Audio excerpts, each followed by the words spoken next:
오늘의 말씀은 이사야서 58장 9절에서 12절까지입니다. 그때에 내가 주님을 부르면 주님께서 응답하실 것이다. 내가 부르짖을 때에 주님께서 내가 여기에 있다 하고 대답하실 것이다. 내가 너희 나라에서 무거운 멍에와 온갖 폭력과 폭언을 없애버린다면, 내가 너의 정성을 굶주린 사람에게 쏟으며 불쌍한 자의 소원을 충족시켜 주면, 너의 빛이 어둠 가운데서 나타나며 캄캄한 밤이 오히려 대낮같이 될 것이다. 주님께서 너를 늘 인도하시고 메마른 곳에서도 너의 영혼을 충족시켜 주시며 너의 뼈마디에 원기를 주실 것이다. 너는 마치 물된 동산처럼 되고 물이 끊어지지 않는 샘처럼 될 것이다. 너의 백성이 해묵은 폐허에서 성읍을 재건하며 대대로 버려두었던 기초를 다시 쌓을 것이다. 사람들은 너를 두고 갈라진 벽을 고친 왕, 길거리를 고쳐 사람이 살 수 있도록 한 왕이라고 부를 것이다. 이는 하나님의 말씀입니다. 하나님, 감사합니다. 좋으신 주님께서 주시는 위로와 소망과 새롭게 하시는 은혜가 저와 여러분 위에 함께 하시기를 빕니다. 지난 주중에 해외에서 좋은 소식이 들려왔지요. 드디어 가자 지구의 하마스와 이스라엘이 휴전 협정을 이루게 되었습니다. 바로 오늘 1월 19일부터 휴전이 이루어집니다. 전쟁이 발발한 지 15개월 만에 이루어지는 일입니다. 그 15개월 동안 참으로 양쪽에서 참혹한 일들이 일어났지요. 이스라엘에서는 1200명이 죽었고, 그 다음 250명이 인질로 하마스에 잡혀갔습니다.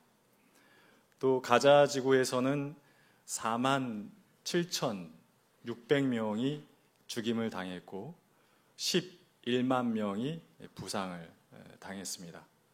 엄청난 피해와 아픔이 아닐 수 없습니다. 휴전의 소식이 전해지자 가자 지구에 살던, 집도 잃고 가족도 잃었던, 모든 것이 폐허로 변한 그곳에서 살아가던 사람들은 아주 크게 환호했고, 또 하마스에 의해서 가족의 인질로 잡혀갔던 이스라엘 사람들 또한 기뻐했습니다.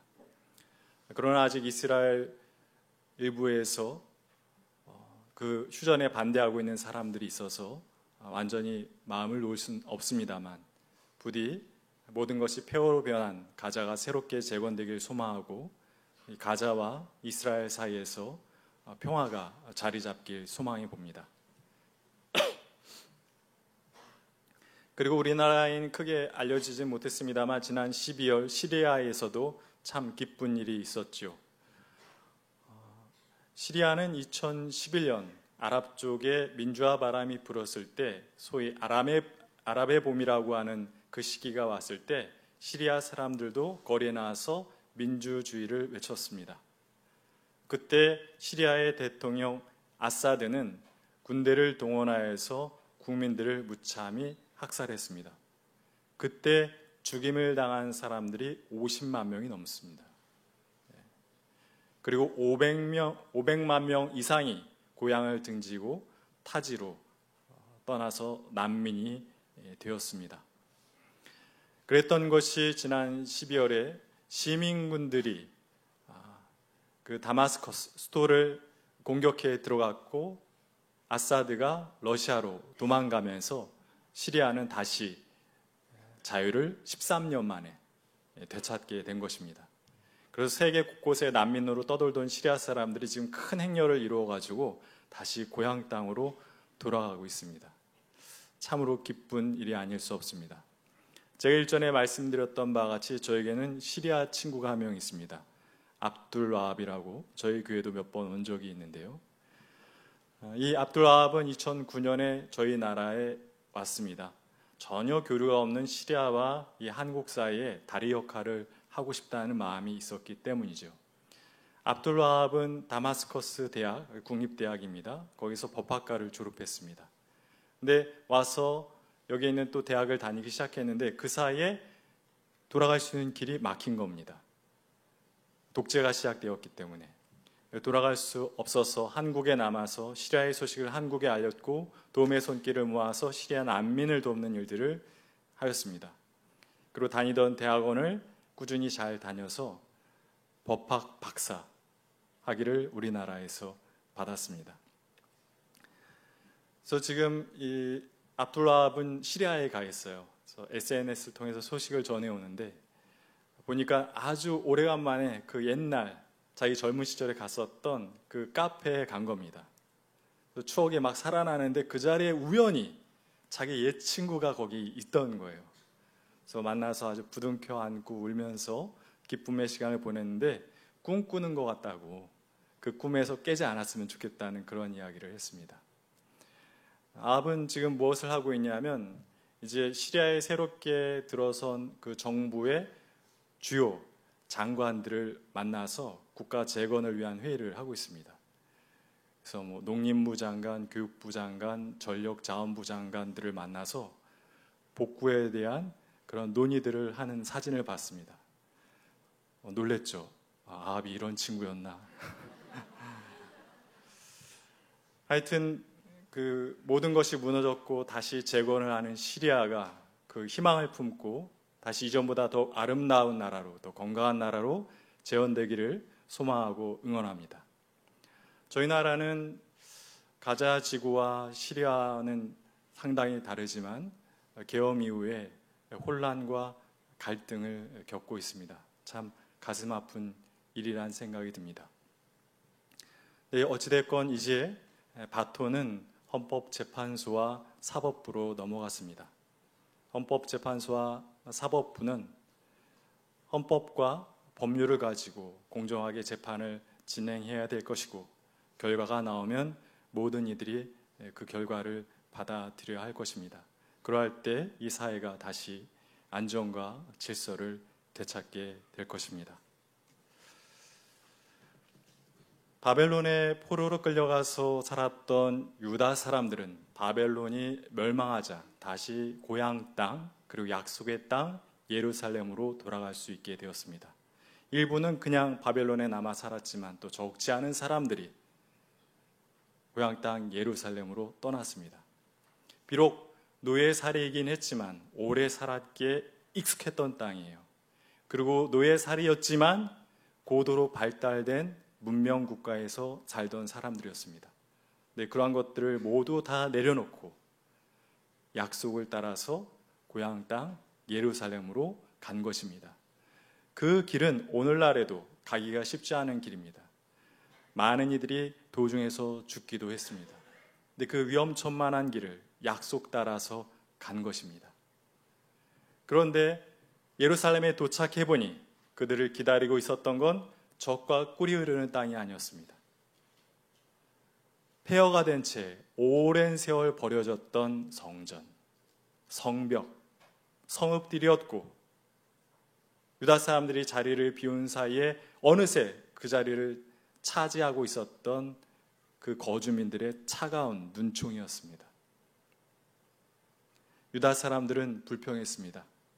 그들의 불평은 이런 말이었습니다. 하나님이 도대체 어디 계시지? 하나님이 계시지 않은 것처럼 느껴진 거예요.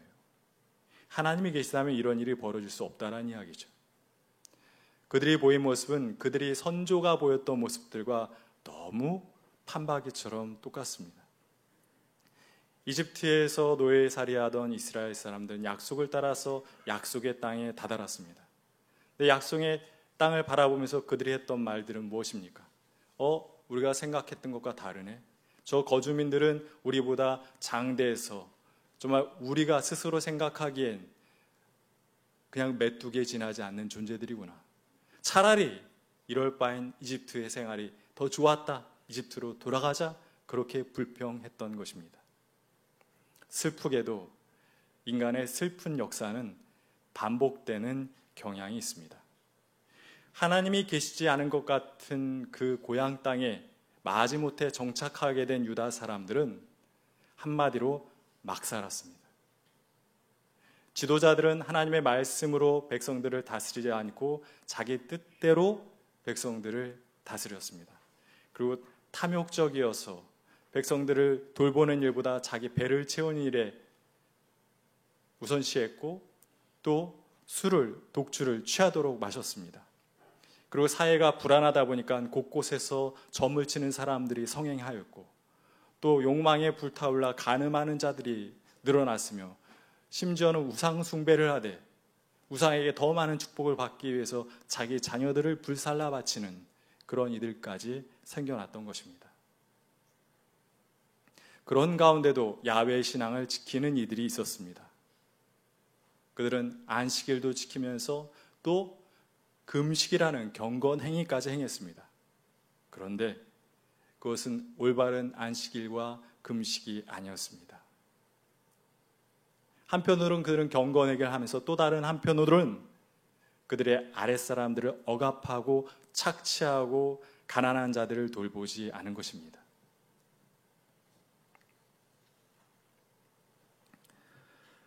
그 당시 이스라엘은 나라만 패망한 것이 아니라 나라만 폐허가 된 것이 아니라 정신도 폐허가 되어 있던 상태였던 것입니다.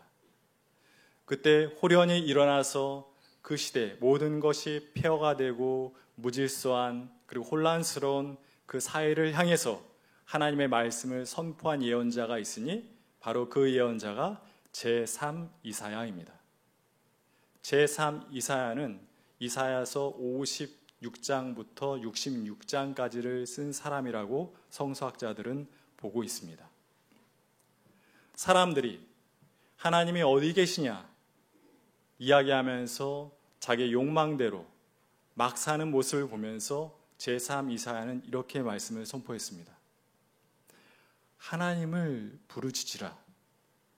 하나님을 부르면 하나님께서 내가 여기 있다 응답하여 주실 것이다 라고 얘기했습니다. 우리 하나님은 그런 하나님이신 거예요. 제 아무리 무질서하고 혼돈스럽고 절망이 가득한 곳에서도 당신의 이름을 부르는 자에게 내가 여기 있다 말씀해 주시며 다가오시는 분이 우리의 하나님이십니다. 그 하나님께서는 제3 이사야를 통해서 그 절망스럽고 혼돈스럽고 무질서한 그 이스라엘 사회를 새롭게 세울 수 있는 방법을 일러주셨습니다. 그 방법은 이런 것입니다. 너희 가운데 무거운 멍에와 폭력과 폭언을 제하여라. 그리고 너의 정성을 굶주린 사람에게 쏟고 또한 불쌍한 사람들을 돌보도록 하여라. 그러면 너희 백성은 무너진 성읍을 다시 재건하게 될 것이고 갈라진 벽을 다시 고칠 것이며 무너진 기초를 다시 세우게 될 것이다 라고 말씀을 선포했습니다. 한 나라가 무너지는 것은 외부의 적이 물리적으로 공격할 때만 무너지는 것이 아닙니다. 한 나라는 그 나라를 떠받치는 정신이 무너지거나 그 사회를 구성하고 있는 사람들 사이의 관계가 무너질 때도 무너지는 것입니다. 제3 이사야를 통해서 하나님께서 그런 말씀을 주신 이유는 거기에 있습니다. 너와 나 사이에 억압과 폭력과 폭언이 있고 가난한 자에 대한 돌봄이 없다면 그 사회는 무너질 수밖에 없는 것입니다. 우리 사회는 여느 다른 사회, 다른 나라들보다 갈등 지수가 유난히 높은 나라요 사회입니다. 그것은 우리가 이념의 갈등으로 나눠진 분단 국가 속에서 살아가고 있기 때문입니다. 그래서 우리 사회 속에서는 다른 거는 그냥 다른 게 아니에요. 다른 건 틀린 것, 위험한 것 제거해야 될 것이라는 생각이 아주 깊게 배어 있습니다. 그래서 우리는 조심하면서 살 필요가 있어요. 우리가 다른 것을 자꾸 틀리다라고 보는 건 아닌가. 그걸 면밀히 깊게 생각해 보면서 살 필요가 있는 것입니다. 그렇지 않을 때 우리는 폭력적인 존재가 될 수 있기 때문이고, 그러한 폭력들이 가중될 때 우리 사회는 사회 전체가 무너질 수 있기 때문입니다. 그와 더불어서 우리가 함께 힘써야 될 것은 무엇이냐면 사회적 약자들에 대한 배려입니다. 굶주린 자에게 먹을 것을 줘야 되고, 불쌍한 자에게는 그들의 소원이 무엇인지 듣고 그들이 필요한 것을 줘야 합니다. 우리는 마태복음 25장에서 예수님께서 들려주신 이야기를 깊게 마음에 새기고 잊지 말아야 합니다. 너희 가운데 지극히 작은 자 하나에게 한 것이 나에게 한 것이고, 너희 가운데 지극히 작은 자 하나에게 하지 않은 것이 나에게 하지 않은 것이다. 지극히 작은 자를 돌보는 것이 주님을 돌보는 것이고, 지극히 작은 자를 돌보는 것이 이 무너진 사회를 다시 세우는 길이라는 것입니다. 세계적인 신학자 한스 킹은 왜 그리스도인인가? 라는 책에서 이러한 이야기를 했습니다. 자기가 그리스도인이 된 이유는 바로 이것이라고 답했습니다. 참된 인간이고자 나는 그리스도인이 되었다. 보통 우리 기독교인들에게 왜 그리스도인이 되었습니까? 왜 예수를 믿습니까? 라는 질문을 했을 때 어떤 답이 돌아옵니까? 구원받고자, 천국 가고자, 그러한 답을 많이 합니다. 그런 답과 한스킹의 이야기는 뭔가 좀 다른 듯 합니다. 참된 인간이 되고자 예수님을 믿는다. 무슨 이야기일까요? 한스킹은 이렇게 이야기합니다. 예수님께서는 인간과 인간 사이를 나누는 인간이 만든 인종과 계층과 혐오의 감정을 뛰어넘어 그 한 인간을 인간답게 사랑하고 그에게 의를 신천하는 참된 인간으로 사셨다. 우리 또한 그렇게 살아야 한다. 내가 그리스도인이 된 이유는 그 이유다 라고 이야기했습니다. 한스킹의 의견에 동의하십니까? 저는 적극 동의할 뿐더러 예수님 또한 동의하실 거라고 생각합니다. 왜냐하면 예수님이 들려주신 말씀과 예수님이 삶으로 보여주신 모습과 한스킹의 이야기가 너무 일치하기 때문입니다. 예수님이 너희 가운데 지극히 작은 자 하나를 나같이 돌보라 하신 말씀과 한스킹의 얘기는 상통하는 이야기죠. 예수님은 마태복음 7장 21절에서 이런 말씀도 하셨습니다. 나보고 주여 주여 하는 자마다 하늘나라에 들어갈 것이 아니라 아버지의 뜻대로 행하는 자라야 하늘나라에 들어갈 것이다. 하나님을 잘 믿는다라는 것, 그리스도인이 된다라고 하는 것은 어떤 제사장이 하는 이야기처럼 제사를 잘 드리는 사람이 되는 것이라든지, 바리새인이 이야기하는 것처럼 율법을 잘 아는 사람이 되는 것이라든지 그러한 것이 아니라 한 사람을 사람답게 대하는 참 사람이 되는 것. 예수님 말씀처럼 그렇게 되는 것입니다. 쉬운 것 같지만 쉽지 않죠. 제가 22년 전에 청파교회 이제 부목사로 올라오기 전에 온양에서 4년 동안 단독 목회를 했었습니다. 그때 그 동네는 작고 좀 허름한 빌라들이 모여 있었던 그러한 동네였습니다. 부임해서 가보니까 정말 허름했고 골목마다 쓰레기가 좀 넘쳐났고 아이들은 그냥 길거리에 방치되어 있었습니다.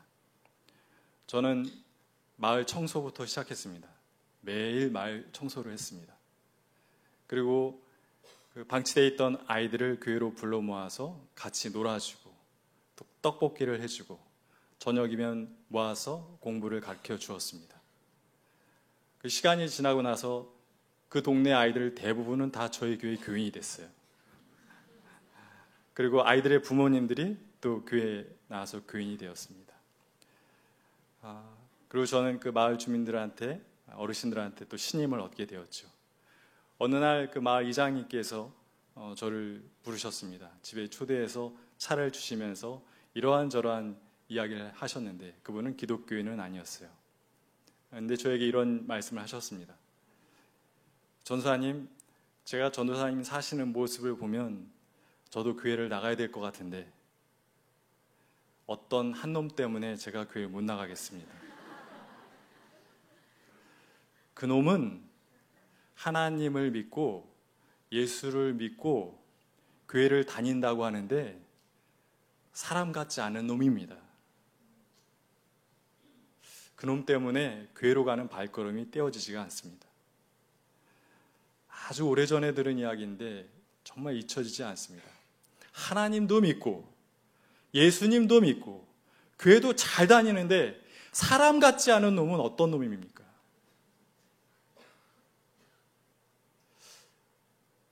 우리는 그런 소리 안 들을까요?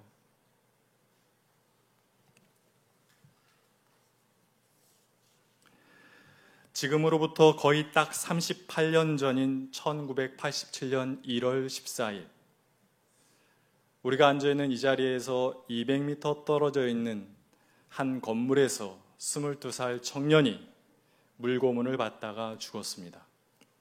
그 건물은 군사정권 시절에 민주화 운동을 하던 요인들과 대학생들을 붙잡아다가 고문하던 대공분실이었습니다. 부산 서면 출신의 서울대학교 학생 박종철은 그 당시 많은 대학생들이 그러하였던 것처럼 민주주의를 외치면서 시위에 참여한 적이 여러 번 있습니다. 그런데 어느 날 형사들이 집에 들이닥쳤고 그를 새벽에 끌고 이 남영동 대공분실로 온 것입니다. 너희 선배가 어디 있는지 불어 말했지만 박종철은 불지 않았습니다. 물고문이 시작되었습니다. 욕조에 물을 담았고 박종철을 그 욕조 앞에 무릎 꿇리고 목을 꺾어 욕조 안에 쑤셔 넣었습니다. 그래도 박종철은 답을 하지 않았습니다. 그러기를 여러 시간 박종철은 숨을 거뒀습니다. 경찰은 책상을 탁 치니 억하고 죽었다라는 말도 안 되는 거짓말로 그의 죽음을 위장하려 했습니다. 그러나 결국 그가 불법적인 고문으로 죽은 사실이 드러나면서 87년 6월 항쟁의 도화선이 되었고 또한 그로 인해서 결국 군사 독재는 무너지게 되었습니다. 지금은 그 공간이 공사 중이라 들어가 볼 수는 없지만 예전에 인권세타로 운영될 때 그 박종철이 고문받던 5층 구호실을 직접 가서 볼 수가 있었습니다. 저는 그 공간을 몇 번 간 적이 있는데요. 가서 보면 방이 조그맣니다. 그리고 창문이 세로로 길게 난 창문이 2개 있습니다. 그리고는 욕조가 있고 빨간 타일로 그 욕조가 둘러싸여 있습니다. 그 방의 목적은 오로지 하나예요. 고문. 그 방에서 할 수 있는 건 고문 하나밖에 없습니다. 그 방을 오랫동안 바라보았습니다. 욕조 앞에 한 청년이 무릎 꿇리고 다른 이들이 그의 목을 꺾어 욕조 속에 쑤셔 넣는 모습이 보이는 듯 했습니다.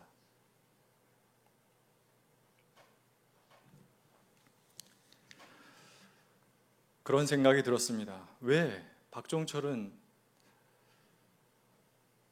그 선배의 거처를 말하지 않은 것일까? 말할 수도 있었을 텐데, 그러면 죽지 않았을 텐데.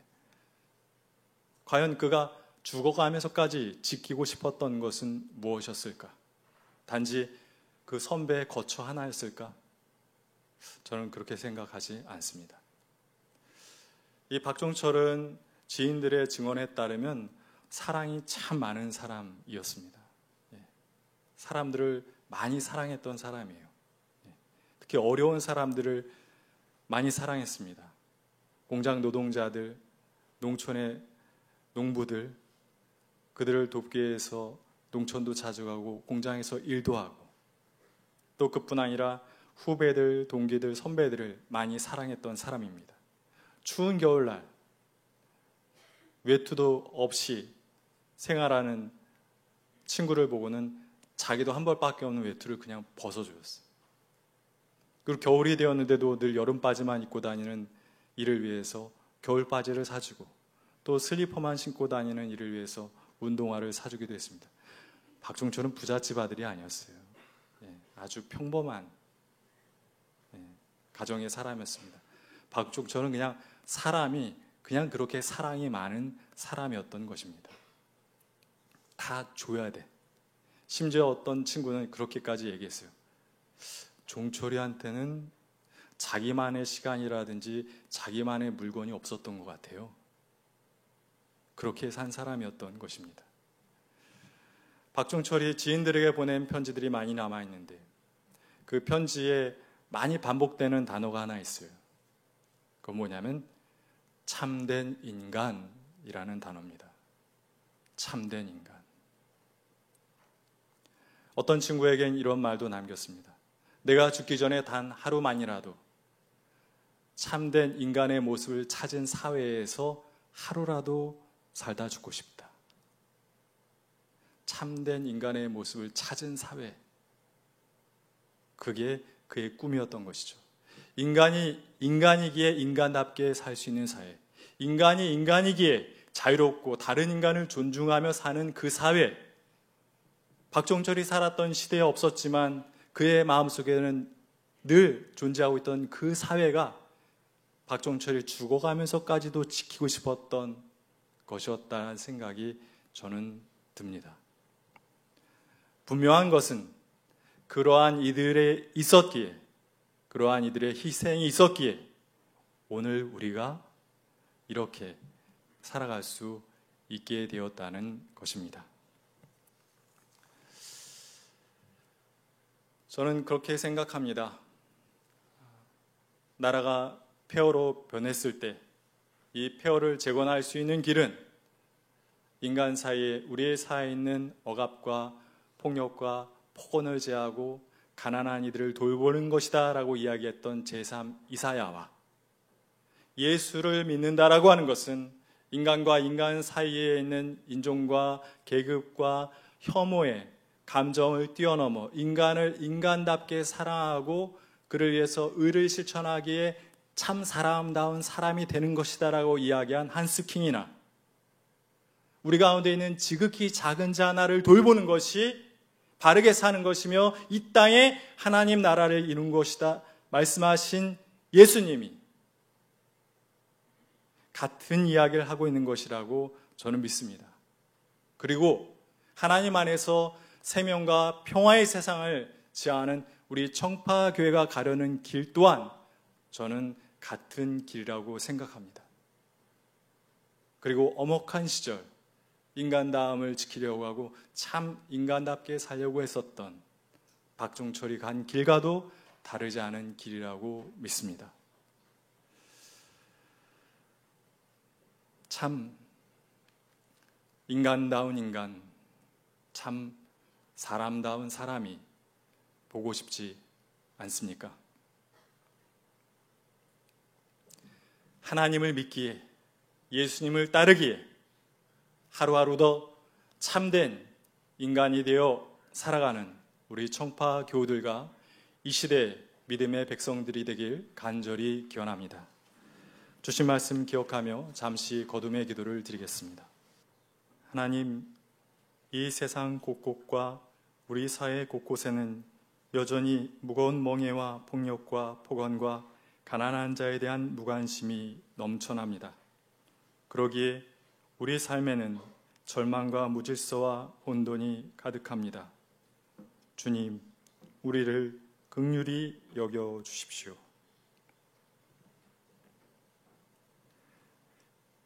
주님, 주님과 같은 참 사람다운 사람이 보고 싶습니다. 주님과 같은 참 사람다운 사람이 되어 살아가게 하옵소서. 주님, 세계 곳곳에서 절망의 폐허를 딛고 희망의 재건을 시작하는 이들이 있습니다. 주님께서 그들에게 끝없는 희망이 되어 주시고 그들이 이전보다 훨씬 아름답고 건강한 사회를 만들어 갈 수 있도록 도와 주시옵소서. 또한 어려움을 겪고 있는 이 나라를 긍휼히 여기시사 이 어려움을 통해 이전보다 바르고 정의로운 세상을 이루게 도와 주시옵소서. 이 모든 것을 우리 주 예수 그리스도의 이름으로 간구합니다. 아멘.